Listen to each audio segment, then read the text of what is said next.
Dans l'actualité ce soir, mouvement d'humeur à la police nationale. Ce sont des officiers qui expriment leur ras-le-bol. Ils dénoncent le blocage des avantissements de grade et de salaire. Dans les médias publics, nouvelle menace de grève. Le SYNATIC, le syndicat autonome des travailleurs de la communication et de la culture, dénonce l'adoption de décrets sur le statut dérogatoire de citoyen et de la RTB. Le syndicat parle de trahison et de manque de considération. La chronique économie de ce lundi s'intéresse aux principaux partenaires financiers du Burkina Faso qui aident le plus le pays. Où se situe la France dans cette coopération au développement? Réponse dans ce journal. Bonsoir et bienvenue à tous. Tout d'abord, ces images qui nous viennent de la Côte d'Ivoire, des projectiles et du gaz lacrymogène entre la police et les partisans de l'ancien président de l'Assemblée nationale ivoirienne, Guillaume Soro. Longtemps absent du pays, il devait regagner la Côte d'Ivoire ce lundi en provenance d'Europe. Mais finalement, il a dû atterrir à l'aéroport d'Accra au Ghana. A-t-il été contraint, oui ou non? Ses partisans pensent que oui, mais un communiqué officiel de l'aviation civile ivoirienne affirme le contraire. Soro aurait reçu l'autorisation, mais aurait décidé d'atterrir à Accra de son propre chef.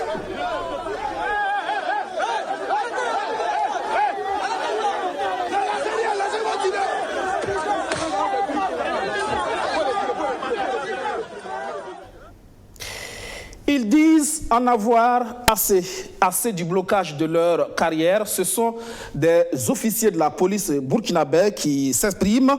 Ils ont manifesté ce matin devant le ministère de tutelle. Ils en veulent surtout au ministre Ousseni Compaoré. Que se passe-t-il exactement dans la police burkinabé? Réponse dans ce reportage signé Archimède Boy. Ce matin, on a décidé de prendre en otage le ministère de la Sécurité, mais pas pour faire la violence, mais pour exprimer vraiment notre mécontentement. Des officiers de police mécontents de leur hiérarchie. Ils grognent ce lundi matin devant les locaux du ministère de la Sécurité. La raison évoquée par les manifestants, le blocage dans l'avancement de leur carrière. Depuis la loi 045, les officiers ont été brimés. Ils n'avancent pas, il n'y a pas d'avancement. Alors, la carrière est bloquée, alors qu'ils font partie de la chaîne de commandement. Comment quelqu'un peut gagner un concours et à la fin du concours, à ta sortie, celui qui n'a pas eu le concours touche mieux que toi, il avance et toi tu es bloqué. Voilà cette situation que nous vivons aujourd'hui à la police nationale. Les officiers qui sont sortis en 2012 ou 2011 comme ça, il y en a qui ont moins d'indices que nous, ce qui n'est pas normal. Et je vais pour vous dire que ceux qui sont sortis en 2018 ont plus d'indices que nous, c'est-à-dire qu'ils touchent mieux que nous. Et ceux qui sont sortis en 2017 jusqu'à 2011 et en allant, c'est des gens qui sont brimés. Et je pense que la situation pourrait être résolue. Parce que c'est des gens qui ont écrit les textes. Il n'y a pas de raison qu'on dise que la loi dit ceci ou cela. Nous avons des constitutionnalistes, des experts en droit administratif. Pourquoi le problème n'est pas posé réellement? Une situation qu'ils qualifient d'injuste. Et toutes leurs tentatives pour rencontrer leur hiérarchie sont restées vaines, poursuit cet agent mécontent. Plusieurs démarches ont été faites, mais jusqu'à présent, nous sentons réellement une mauvaise volonté de la part de l'autorité, notamment le ministre de la Sécurité. Alors, si les officiers de police sont là sans carrière, alors que c'est des gens qui travaillent 24 sur 24, tout passe par les officiers que nous sommes. Mais nous pensons réellement que cela n'est pas normal. Si rien n'est fait, ces agents prévoient durcir le ton pour se faire entendre. Comme vous le constatez, ça c'est une première phase. Et je suis certain que les jours à venir, ça risque d'être le pire. Le pire, c'est de débrayer. Nous allons débrayer dans les jours à venir. Cette situation au sein des forces de l'ordre soulève immanquablement une question. Dans un contexte sécuritaire marqué par des attaques terroristes dans le pays, quelles peuvent être les conséquences d'un tel mouvement d'humeur? Ça grogne également dans les médias publics. Le SYNATIC, le syndicat autonome des travailleurs de la communication et de la culture, n'est pas content de l'attitude jugée unilatérale du gouvernement à propos du statut dérogatoire des éditions citoyennes et de la RTB. En conférence de presse ce matin, le syndicat dit être surpris et indigné par l'adoption de décrets sur ce statut dérogatoire alors que les négociations ne sont pas encore achevées. Alors, le SYNATIC menace de se faire entendre autrement. Justin Montou. Le Bureau national du SYNATIC vous remercie. Dans les médias publics burkinabés, la tension est montée d'un cran après le dernier Conseil des ministres tenu le 16 décembre. Les travailleurs réunis au sein de leur syndicat se sentent trahis par l'adoption des décrets portant dérogation aux règles de la compatibilité politique au profit de la radiodiffusion, télévision du Burkina et des éditions Sidoya. Face à la presse ce matin, le SYNATIC, le syndicat autonome des travailleurs de l'information et de la culture, annonce des grèves, des sittings et autres moyens de lutte pour se faire entendre. Du fait qu'on va reprendre la lutte, parce que le gouvernement ne nous a pas respectés, il y a eu une suspension unilatérale des négociations pour aller prendre des décrets dont nous ignorons le contenu. Voilà pourquoi nous avons invité les conseillers et les confrères ce matin pour les informer et à travers eux l'opinion que nous restons toujours ouverts au dialogue. Et cette manière de traiter le dossier, en tout cas, ne nous convient pas du tout et nous nous sommes sentis trahis. Voilà pourquoi les travailleurs ont décidé de repartir en lutte pour interpeller encore le gouvernement une fois de se pencher sérieusement sur cette question de changement de statut. L'attitude du gouvernement est qualifiée de mépris, de manque de sérieux à l'endroit des partenaires restés ouverts au dialogue. Donc nous sommes tombés de nuit, alors qu'on avait fait des amendements et des observations quand même sur ces décrets-là. Le gouvernement ne nous dit pas si ça a été pris en compte ou pas et on peut prendre le décret. Alors que c'est vraiment l'élément, c'est le point capital même des négociations. Voilà, parce qu'il y avait d'autres points concernant les équipements et puis d'autres sources de financement, comme la taxe de développement des activités audiovisuelles de l'État, qui reviennent aux médias publics audiovisuels, selon la loi 59 de la presse, l'article 37 notamment. Donc on était sur tous ces points, parce que ça faisait quand même des fonds propres pour les médias. Ils n'avaient pas accepté tout ça. Demain mardi, le SYNATIC va rencontrer le gouvernement. Il espère que l'exécutif va rectifier le tir afin d'éviter toute détérioration du climat social dans les médias publics. Dans l'actualité politique, le candidat déclaré à la présidentielle de 2020, Kadri Désiré Ouédraogo, multiplie les rencontres avec les différentes couches de la société burkinabé. Ce week-end, l'ex-premier ministre a rencontré des étudiants à Ouagadougou. Il a réitéré sa volonté de construire un Burkina Faso où régnera la stabilité et la paix. Justin Montou. Kadri Désiré Ouédraogo à la rencontre des élèves et étudiants de Ouagadougou. Le candidat déclaré de la prochaine élection présidentielle veut obtenir le suffrage de cette frange de la population. À travers eux, il s'adresse à la jeunesse burkinabé. J'ai pu, à travers eux, m'adresser à toute la jeunesse du Burkina Faso. Je les remercie pour leur soutien et leurs paroles pleines de détermination et d'engagement pour le renouveau de notre pays. Je pense que la jeunesse doit être le fer de lance de notre développement et les jeunes qui étaient là cet après-midi ont prouvé qu'ils ont bien compris cela et il est de notre devoir de les accompagner, de les soutenir, de les encadrer pour qu'ils soient véritablement la locomotive de notre développement. Eh bien, j'étais cet après-midi fier de la jeunesse burkinabé et je suis convaincu qu'avec la mobilisation de cette jeunesse, il n'y a pas d'obstacle que le Burkina Faso ne peut pas franchir. Pour les jeunes du mouvement Agir Ensemble, cette prise de contact avec Kadri Désiré Ouédraogo est rassurante. Comme vous l'avez bien constaté, ça a été un succès ce soir. On a fait une prise de contact avec le candidat et il a rassuré la jeunesse quant à la place qu'on va occuper tout au long du processus, en fait, bien sûr qu'il va gagner en 2020. Voilà.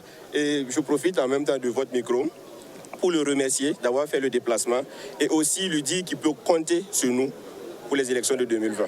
Candidat pour les élections de 2020, Kadri Désiré Ouédraogo veut pour la jeunesse burkinabé un Burkina de paix, de bonne gouvernance et de prospérité. Voyons à présent ce village singulier, le village de la démocratie. C'est un concept voulu par le CGD, le Centre pour la gouvernance démocratique, pour rapprocher les partis politiques. Opposition et majorité se retrouvent dans une ambiance bon enfant. Abdoulaziz Sari. Leur vision, leur réalisation, leur historique, leur règlement intérieur et leur uniforme, c'est ce que ces partis politiques exposent dans ce village de la démocratie. Un cadre de rencontres et d'échanges initié par le Centre pour la gouvernance démocratique CGD qui vise à permettre aux différentes formations politiques et organisations de la société civile de se découvrir mais aussi de se promouvoir. Il était de bon ton que nous puissions participer à ce village de la démocratie et aussi exposer ce que nous faisons au sein du parti, c'est-à-dire la bonne gouvernance, le rassemblement, la cohésion sociale et aussi et surtout la réconciliation nationale. On a exposé les statuts et les règlements de l'UPC et on a montré également le nouveau pagne de l'UPC et on a partagé les photos des réalisations de l'UPC ainsi que les limes. En tout cas, depuis hier, on ne fait que présenter l'UPC et ce que l'UPC fera pour le Burkina en 2020. Le village de la démocratie, c'est aussi un cadre de fraternité, de dialogue et de vivre ensemble. Malgré leurs différents bords politiques, ces jeunes enthousiastes de la majorité et de l'opposition discutent, se taquinent et se font même des accolades. Juste pour dire qu'au-delà de la politique, ils sont tous des Burkinabés luttant pour la même cause, qui est de donner au pays des hommes intègres son lustre d'antan. Vous avez vu des partis politiques, des organisations. Donc pendant 2 jours, nous avons parlé de démocratie et nous voulons que cet espace-là puisse apaiser les cœurs pour que les idées dépassent les passions, que les idées dépassent la haine entre les hommes. Pour ceux qui ne sont pas politiques, ils se disent que non, la politique c'est les guéguerres, les gens ne s'entendent pas. Et pourtant, nous ici, nous sommes des jeunes, il y a plus de 14 jeunes leaders ici. On s'entend, on cause, on fait tout ensemble. Et voilà, on a des groupes d'échange. Donc c'est ce que l'on veut prôner. Le dialogue, la société, ainsi de suite. Les élections, c'est pour bientôt et les jeunes des différents partis politiques s'engagent à œuvrer pour qu'elles se passent dans la paix et la sécurité. Nous sommes en phase d'aborder une année électorale. Il est bon que nous adoptions un ton assez fraternel, que la nation puisse se rassembler autour de nos idéaux et que nous puissions construire ensemble un pays dont nous serons tous fiers. Au-delà des mots que nous prononcions, il faut vraiment que nous allions à la réconciliation pour le bien-être de la population et pour pouvoir éradiquer le terrorisme au niveau de notre pays. Et c'est ce qui nous permettra vraiment de pouvoir relever tous les défis. Le Centre pour la gouvernance démocratique CGD est un organisme non gouvernemental de droit burkinabé. Il est apolitique et n'assume aucune activité syndicale, politique ou religieuse. Sa vision est de promouvoir la gouvernance démocratique au Burkina Faso et en Afrique à travers la recherche appliquée, la formation, l'éducation et la facilitation du dialogue démocratique. Voilà. Parlons de développement local, de transfert de compétences et de ressources. Qu'en est-il depuis l'adoption du Code général des collectivités? Constat à Boni dans la province de Tui avec Majid Bakwa. Depuis 2005, date à laquelle le Code général des collectivités territoriales a été promulgué au Burkina Faso, les choses sont un peu plus claires. Le gouvernement doit accompagner le processus de développement local en transférant des ressources aux communes. Les services de l'éducation et de la santé qui sont censés bénéficier de ces investissements semblent un peu délaissés. À Boni dans le Tui, c'est le constat fait par les acteurs locaux. Le conseil municipal, les CVD, les responsables religieux, les acteurs de l'éducation et de la santé se sont rencontrés pour trouver une solution. Nous avons vraiment recommandé qu'il y ait vraiment du sérieux dans la commission de réception, surtout des marchés, et qui travaillent correctement pour qu'on évite des plaintes après sur le terrain où l'on peut parler de mauvaise qualité des fournitures. Le maire de la commune apprécie cette décision du gouvernement qui permet aux collectivités territoriales de prendre en charge la gestion des actions de développement de leur ressort territorial, et cela conformément aux ressources qui leur sont transférées. Les acquis que nous avons, les arrêtés de transfert que nous avons, que nous recevons, et également l'accompagnement, cet accompagnement, surtout le permettre à ce que les communes puissent être autonomes, c'est un acquis quand même pour les communes de s'administrer librement.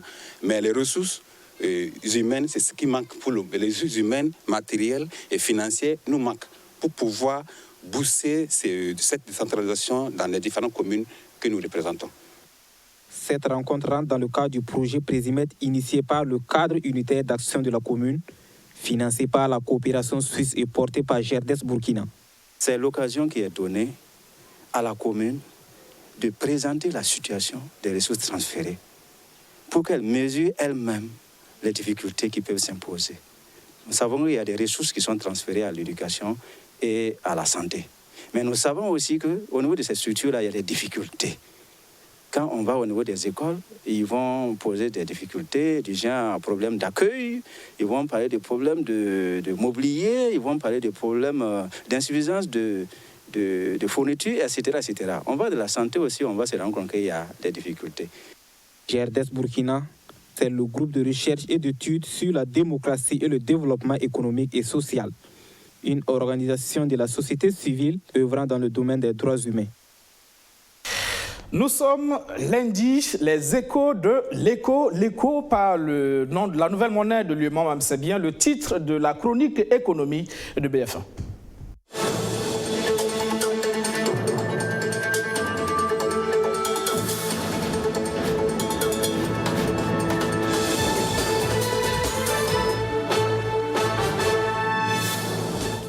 La question de ce 19h30, qui a le plus aidé le Burkina Faso en 2018?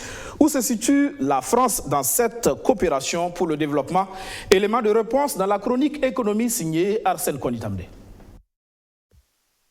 Pour l'année 2018, le Burkina Faso a reçu 828 milliards de francs CFA au titre de l'aide publique au développement.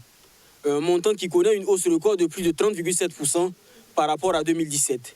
Les dons représentent 72% de cette aide et les prêts 28% selon le rapport sur la coopération pour le développement. Parmi tous les contributeurs, la Banque mondiale se distingue particulièrement. Sa part contributive est de 225 milliards de francs CFA et représente 27,7% de l'aide publique au développement. Au niveau des prêts, la Banque mondiale arrive en tête avec 173 millions de dollars. Mais au niveau des dons, c'est l'Union européenne qui arrive en tête avec 236 millions de dollars suivis de la Banque mondiale. Donc, quand on cumule maintenant les deux dons prêts, c'est en ce moment que la Banque mondiale arrive en tête. Le rapport 2018 sur la coopération pour le développement apporte des précisions sur la contribution de la France en matière d'aide publique au développement. Sur les 828 milliards de francs CFA, l'Hexagone a sorti 45,5 milliards de sa bourse, soit 5,5% de l'aide publique. 30 milliards au titre des prêts et 25 milliards au titre des dons. Le pays d'Emmanuel Macron donne moins que certains partenaires bilatéraux comme les États-Unis et leurs 52 milliards de francs CFA de dons. Donc 46 milliards par rapport à 826 milliards. Et en termes de taux, ça représente 5,5%. Je pense que c'est un taux quand même qui peut interpeller les uns et les autres, vu quand même les liens qu'on a depuis des siècles avec la France. Et aujourd'hui, en tout cas avec l'actualité sur la présence et le rôle de la France aux côtés des pays, je pense qu'on peut qualifier cette contribution de la France de très insignifiante. Au cours de l'année 2018, les ONG ont apporté 4,5% de l'aide publique au développement. Des investissements directs auprès des communautés dans les secteurs de la santé, l'éducation et la gouvernance. Mais la part contributive de ces organismes n'est pas exhaustive. Plus de 300 ONG qui ont été listées, ils ont ciblé autour de 17 ONG, mais c'est seulement 8 qui ont rempli les questionnaires. Donc il faut que ces ONG-là, on arrive à faire, que ces ONG-là rendent compte de leur investissement et des secteurs qui ont absorbé ces investissements-là, pour qu'on puisse avoir un rapport vraiment exhaustif. Parce que ce n'est qu'une tendance, mais ça ne donne pas une idée exacte de l'intervention des ONG dans le pays. Des partenaires comme le Japon et la Banque ouest-africaine de développement ont quitté le top 10 des principaux bailleurs de fonds du Burkina Faso en 2018. Le Canada et la Banque islamique de développement font leur entrée dans le classement.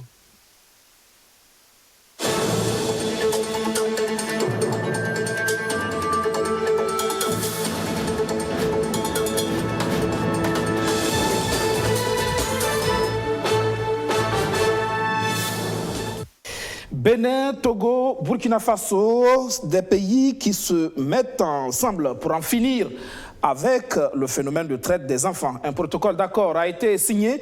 Les ministres en charge de la famille des trois pays ont été reçus en audience ce lundi par le président du Faso, Sandrine Zougori. Burkina Faso, plus de 1700 enfants en situation de mobilité sont victimes de traite. Des chiffres du ministère en charge de la famille datant de 2018 et indiquent que 28% de ces enfants sont de nationalité étrangère. Pour endiguer le phénomène, le ministère en charge de la femme du Bénin, du Togo et du Burkina Faso forme un front commun autour d'un protocole d'accord sur la protection des enfants victimes de traite ou en situation de mobilité. Aujourd'hui, les statistiques de notre département, du ministère en charge de la femme, ont donné à peu près, en 2018, plus de 1700 enfants en situation de mobilité ou en traite. Et sur ces enfants, nous avons à peu près 28% qui sont des nationalités étrangères, qui ne sont pas des nationalités du Burkina Faso sur nos frontières du sud-ouest, de l'est, le plateau central. Donc il était bon que nous voyions avec mes collègues où ces enfants sont issus, du Bénin, du Togo, il y a le Niger et le Nigeria, pour voir comment ensemble nous pouvons travailler à maintenir nos enfants dans notre espace, et mieux si les enfants sont dans un autre espace qui soit au même niveau de traitement. L'un des axes principaux de ce protocole d'accord accorde une place importante à la répression. Cet accord, aujourd'hui, pourra poursuivre, réprimer tous les auteurs de ces crimes. Donc ça, c'est beaucoup. Si aujourd'hui, un passeur est rattrapé au Bénin, s'il est un Burkinabé, on va le rapatrier pour qu'il soit jugé avec la justice burkinabé. Et ça, c'est la même chose au niveau du Togo. Donc ça, c'est déjà bien. Et dire que ce comité de suivi que nous avons mis en place comprend d'autres sectoriels qui ne sont pas seulement le ministère en charge de la protection des enfants. Il y a le ministère de la Justice, le ministère de la Sécurité, le ministère du Travail, le ministère des Affaires étrangères qui sera dépositaire de cet accord pour que nous puissions ensemble, quand il y a un problème, interpeller les ministères. Ce protocole d'accord sur la protection des enfants victimes de traite ou en situation de mobilité a été signé ce 23 décembre. Et les grandes lignes de cet accord ont été présentées ce 23 décembre au chef de l'État. Une manière pour la délégation de solliciter le soutien du président du Faso dans cette lutte.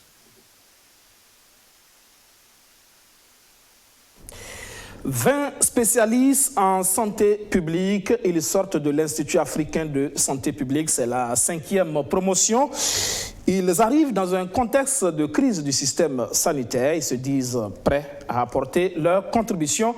Edwige Sanouf, Roméo Kuita.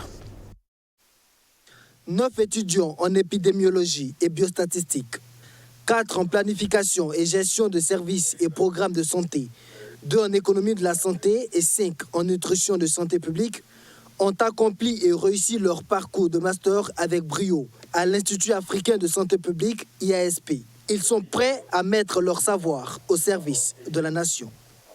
Nous avons acquis beaucoup de connaissances, notamment dans l'analyse et la gestion des données, dans la conduite des enquêtes de terrain, dans l'évaluation de l'effet ou de l'impact de certains programmes, les designs des études nécessaires pour conduire ce genre d'activité. Je pense que l'école nous a transmis cela. Et je peux dire que les amis et moi, dans divers domaines, sont aptes à répondre à certaines préoccupations qui se présenteront à eux. C'est une promotion forte de 20 récipiendaires qui ont reçu leur parchemin en ce jour. Spécialistes en santé publique, ils sont conscients des nombreux défis à relever. Pour le ministre de la Santé, ces étudiants vont contribuer au renforcement du système sanitaire. La sortie de promotion, surtout de spécialistes, est toujours un grand événement. Et surtout, ça suscite beaucoup d'espoir pour le renforcement du système de santé, qui a besoin d'être très robuste pour pouvoir, en tout cas, mettre en œuvre les différents programmes de santé et mettre en œuvre les interventions, encadrer les acteurs sur le terrain, former les acteurs au niveau opérationnel pour permettre, en tout cas, de toujours travailler à améliorer l'état de santé des populations.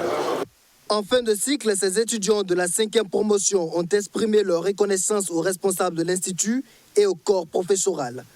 Avec des diplômes reconnus par le CAMES, ces spécialistes en santé publique du Togo, du Mali, de la Côte d'Ivoire, du Tchad et du Burkina Faso promettent apporter leur contribution à l'amélioration du système sanitaire dans leurs pays respectifs. Fin de ce 19h30, restez avec nous à 20h15, le JT Mori avec Eric Soudry. Et puis à 20h30, le rendez-vous du journal des sports avec Bességouré John William Somdaï. Ne zappez surtout pas à 21h. C'est un débat spécial sur le franc CFA et la nouvelle monnaie de l'UEMOA, l'ECO. Des spécialistes en économie seront sur le plateau. Vous aurez notamment Pierre Claver d'Amiba, le professeur Taladidia Tiombiano, pour ne citer que cela. Ça sera avec Hervé Dapa tout à l'heure, donc à 21h. Excellente soirée sur la chaîne Au Cœur du Défi. Bonsoir.